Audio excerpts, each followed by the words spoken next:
And I love vintage, so it's all about like being green and recycle, and what's new is old, old is new.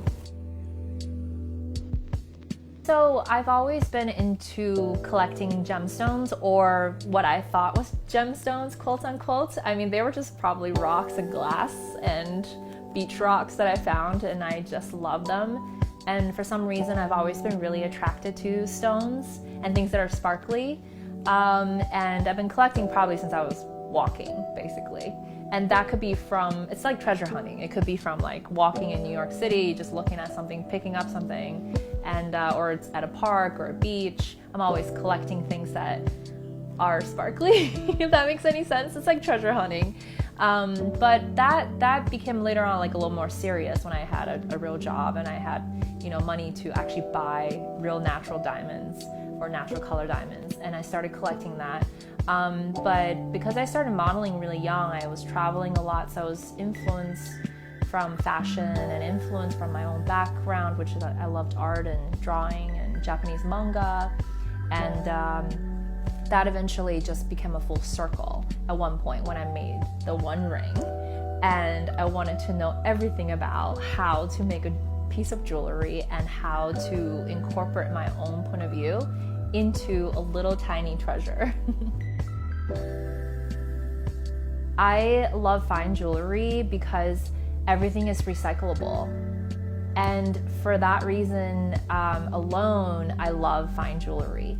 Not to say that you can't remake something that's costume, because you can, or reinvent something, but for example, in fine jewelry, all the gold that I use is all recycled gold, and except the chains, those are pre-made. But all of the other stuff that we use is completely recyclable. All the gold is meltable, and you can remake it or redo it.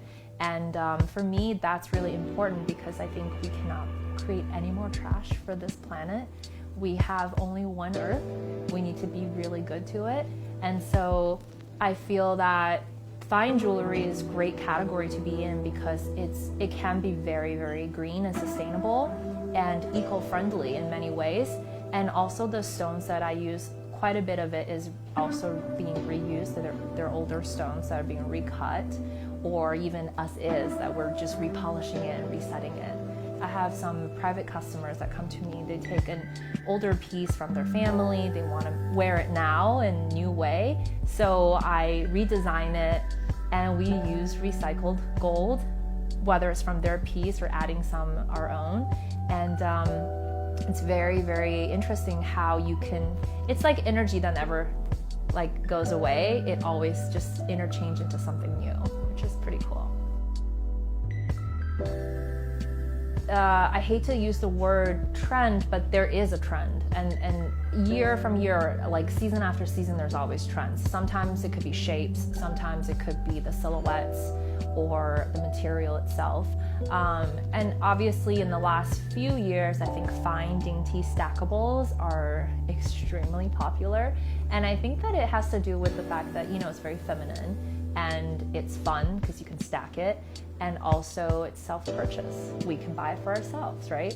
So I think that's one of the things I love, making jewelry for people who can buy it for themselves. It's not all about waiting for your loved one to get that piece for you. It's like you can buy it for yourself,